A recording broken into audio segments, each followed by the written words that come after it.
Здравейте, господин Мавров. Здравейте. Изключително се радвам да се видим по един много хубав повод. Излязлото второ допълнено издание на вашата книга "Български сакрални вълшебни приказки", която чакахме с голям интерес. Нека в началото на нашия разговор изясним първо понятието сакрална вълшебна приказка. Приказките са няколко вида. Един от тях е така наречената вълшебна приказка.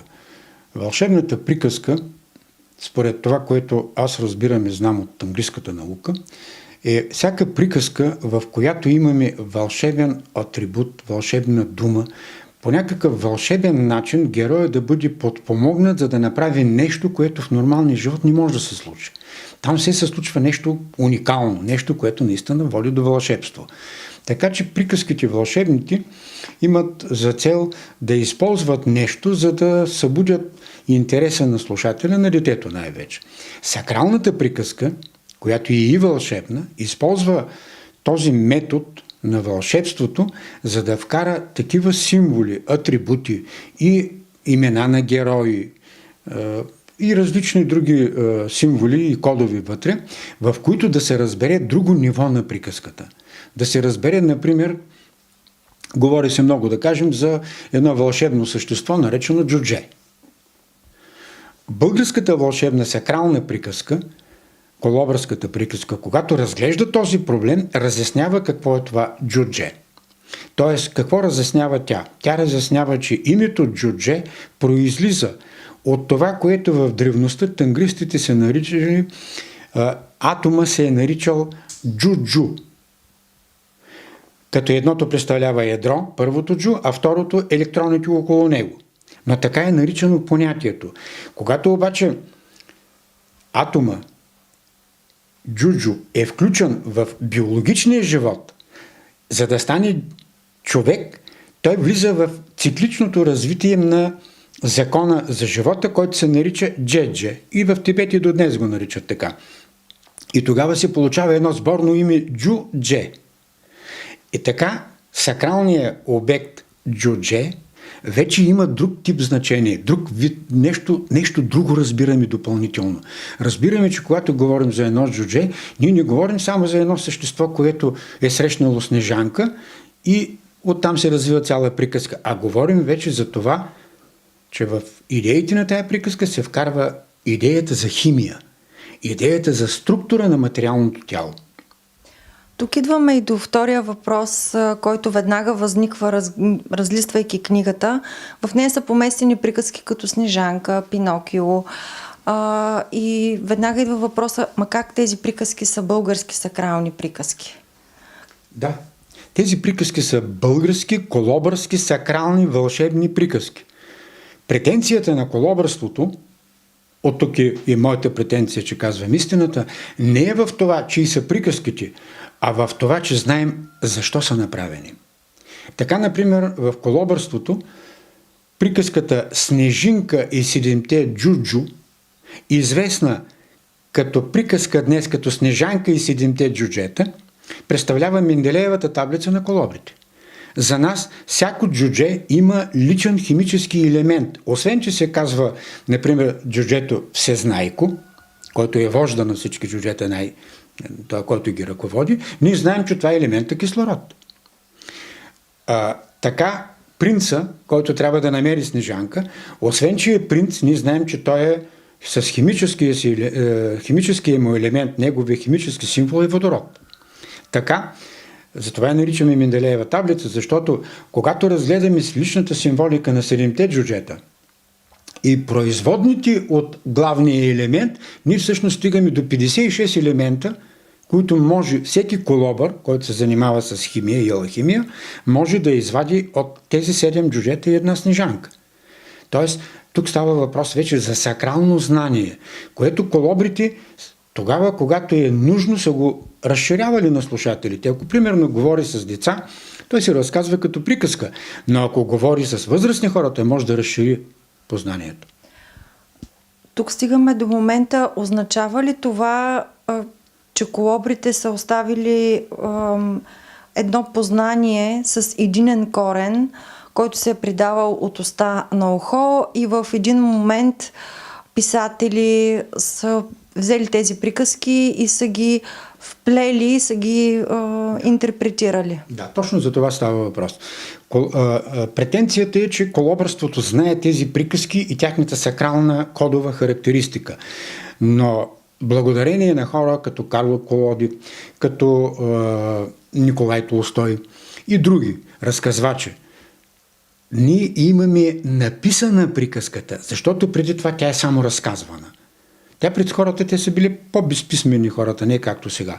И тези хора са дали един вариант на прочит на разказваната сред народа приказка. Но самата приказка е съчинена от някой в строга структура, в строга система и тя е дадена на хората и се разказва. Тези писатели са успяли да я възстановят. Кой както е знай или разбирал.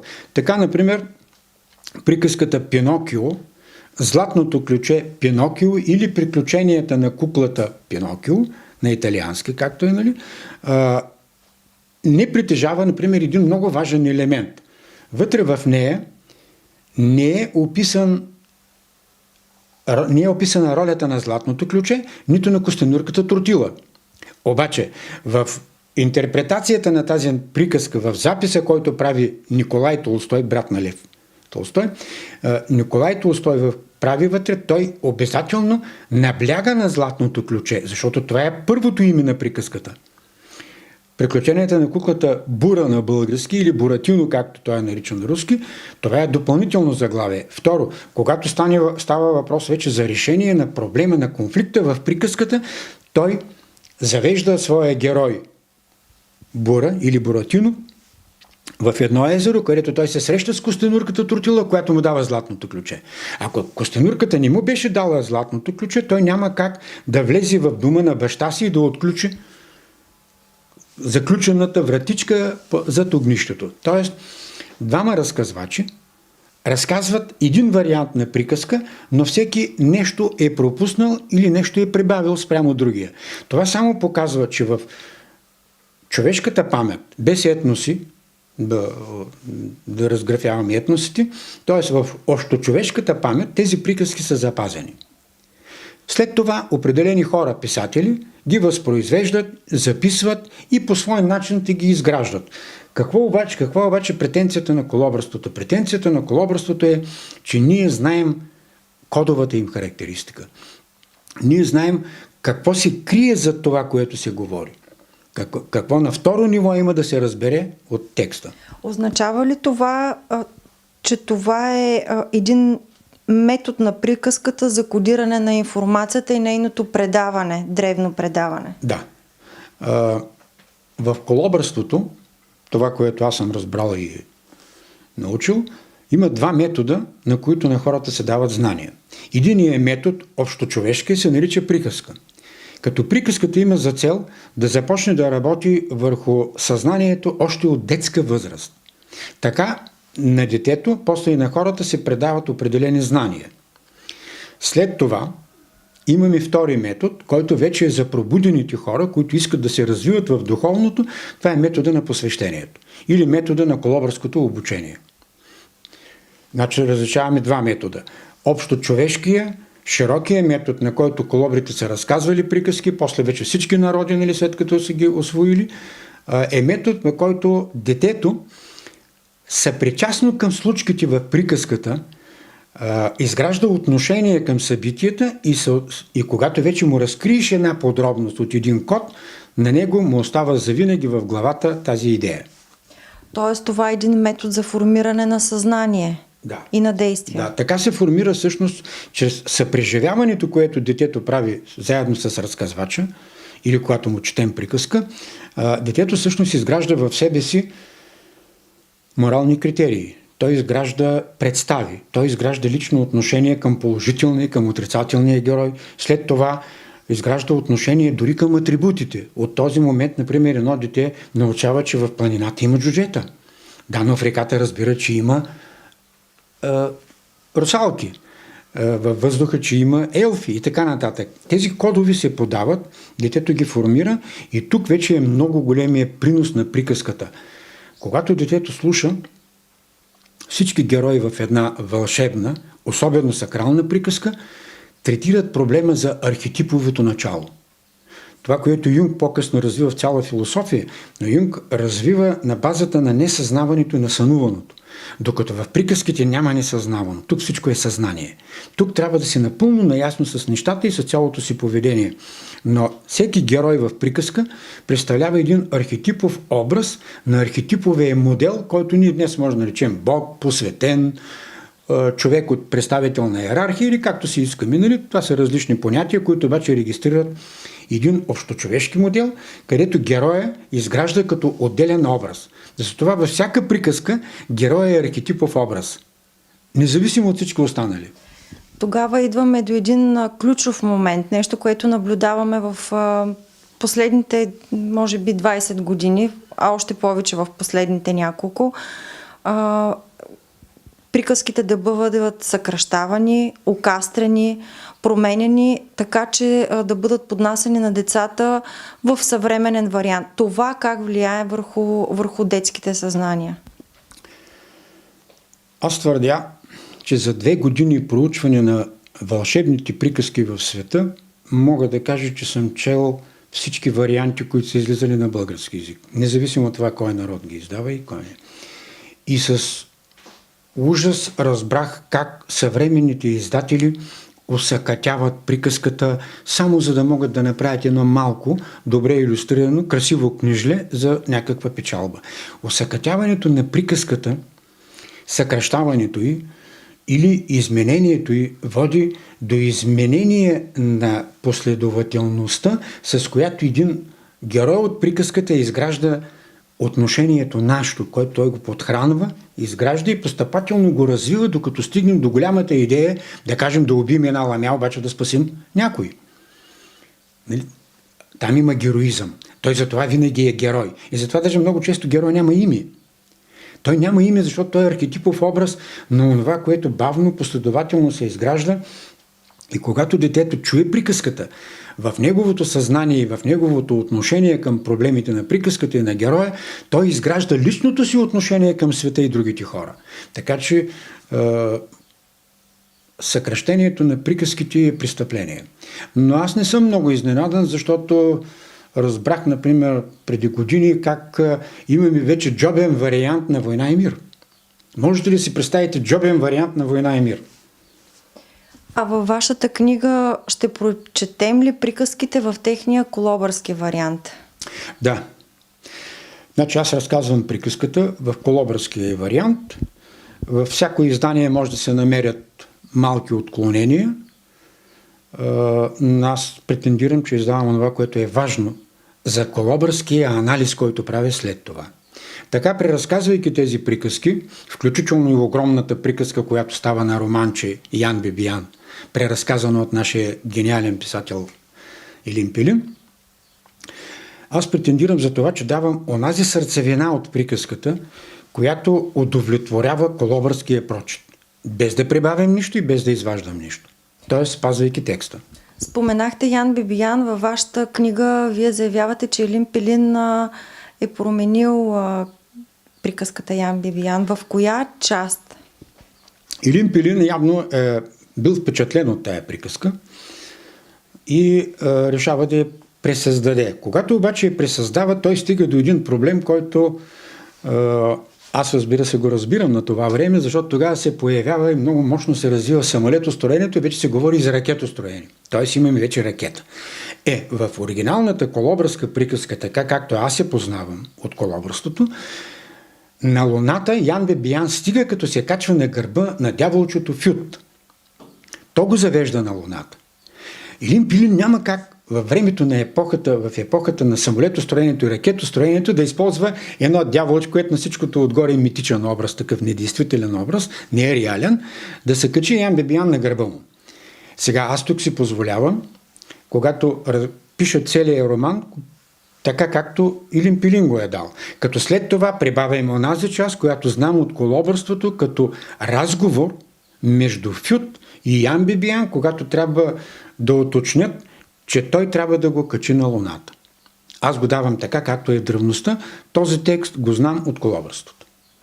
Това е много интересен момент. Не се ли качва в момента човечеството отново на гърба на дяволчето, за да стигне до Луната? Знаем само, че преди един месец се изстреля една ракета на Илон Мъск, който пък работи целенасочено в посока цифровизация, дигитализация, кръсти си детето с цифри, букви и така нататък. Жена му е изцяло привлечена от сатанинските общности. Ами, ние по принцип сме винаги качени или на гърба на едно дяволче, или на едно ангелче. От това се разбира и посоката на нашето съзнание. Затова колобърските приказки са строги. Затова те съдържат в себе си кодови символи, които детето не осъзнава, но възприема. И на подсъзнателно ниво те формират неговото съзнание. На онова време, което колобърите са правили, е абсурд да се говори за самолет, нали, за ракета и така нататък. Затова няма как и се използва този образ и той в анализа аз казвам защо точно дяволчето трябва да го качи и какъв е разговора между тях, защото само там, откъснати от подслушвателите дяволи на земята, Фют се позволява да разкаже за прякора на Ян Бибиян, защо се казва Ян Бибиян, което се произнася цяло от Илин Пилин, се пише като две имена Ян Бибиян, но всъщност кодовото име е Ян Бибиян. Само там. Вътре в ракетата това не може да стане. Мъск и другите, които преследват, аз не бих казал комерциални, но мога отговорно да кажа технически гении на нашето човечество, понякога ще се качат и на гърба на дявола. Защото зависи всичко от целите. Това е големият принос на колобърската приказка. Тя винаги завършва с един героичен момент, където се използва емоционалното отношение на детето, така че когато завърши, то да героизира собственото си съзнание, отнесено към самия герой. То да се изживее като герой. Когато човек се изживява като герой, всички приказки завършват по добър начин, благоприятен начин, значи когато детето се изживява като този герой, съпричастен на неговата съдба, то не може да се качи на гърба на дявола. Освен на вашата книга да бъде ползвана и тези приказки да достигнат до децата и да работят върху тяхното съзнание, как един възрастен човек, който работи за своето усъвършенстване, може да ползва приказките за пряка колобърска работа? Като прочете книгата. Т.е. като прочете анализите, които са колобърски. Анализите, които аз правя, не са литературни анализи. Те са колобърски, в които всеки символ разказвам защо е такъв, защо се появява и какво се случва след като той се появи. Тоест, читателът, когато прочете моя анализ, ще изгради в себе си и точно ще има вече понятие за колобърската идея вътре. За онова колобрите, което са казвали на по-възрастните хора, на по-големите, които могат да понесат, които могат и да приемат информацията, когато е било нужно. Когато се чете приказката и анализите на приказката, възрастният човек, аз съм сигурен в това, ще съзре онази дълбочина, която на пръв поглед я няма, но всяка приказка я носи в себе си. Благодаря ви за този разговор и да си пожелаем книгата да достигне до повече търсачи. Дай Боже!